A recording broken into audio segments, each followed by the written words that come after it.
Hawak mo muna din. So, ayan guys.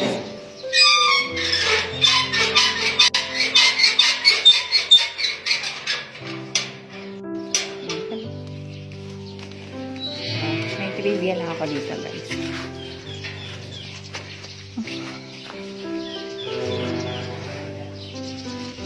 So, ayan.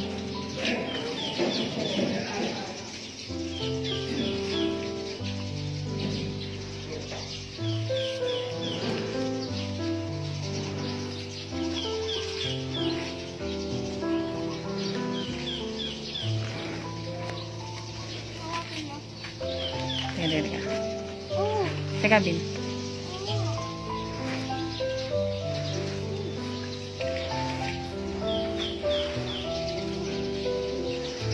So, dyan tayo pumasok.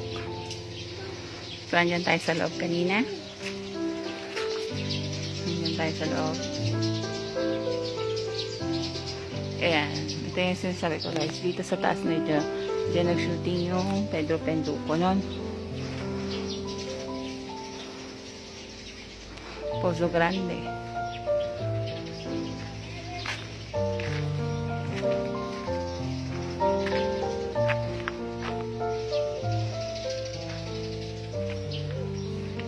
Yan.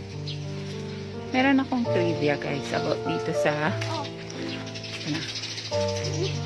so ayan yung school na elementary si Ferdinand Marcos. Nandito. So may trivia ako guys. Hindi na ako sisilip dito sa Pozo Grande na to or Big Well. O, napakalaki. O, Bin, huwag ka nang hawak na. Napakalaki nito guys. Ayan. Wag. May ahas dyan. Ayan. Napakalaking balon nito. Ayan. Kagamin. So, may trivia to guys. Bakit ganyang kalaki ang ano na yan, balon na yan. Malalim yan, napakalalim yan. So, ayan. Ganyan po ang ano yan sa loob. Ayan. So, din. Oh, magkamasapon. Ayan. Sa loob niyan guys is punong-puno ng ahas yan dati. Kaya walang nakakapasok. Noon pa yun pero ngayon hindi ko alam. Baka wala na kasi. Simula dito sa balon na to. Trivia lang trivia to guys. Sabi ng mga lolo at lola ko noon na simula dito sa balon na to may daan yan sa ilalim ng simbahan. Sa ilalim. Parang tunnel siya. Sa ilalim ng balon, tunnel yan papunta sa bahay ni Fabian Ber, papunta sa bahay ni Ferdinand Marcos at sa dating bahay ni Irene Marcos.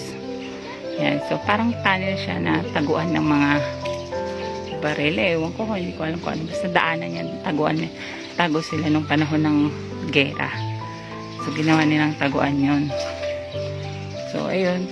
Kwento nga ng lola ko noon, nung panahon ng Hapon, nagtatago sila sa ilalim ng lupa. Naghukay sila sa ilalim ng lupa, tapos tinakpan lang nila ng maraming palay para hindi sila makita.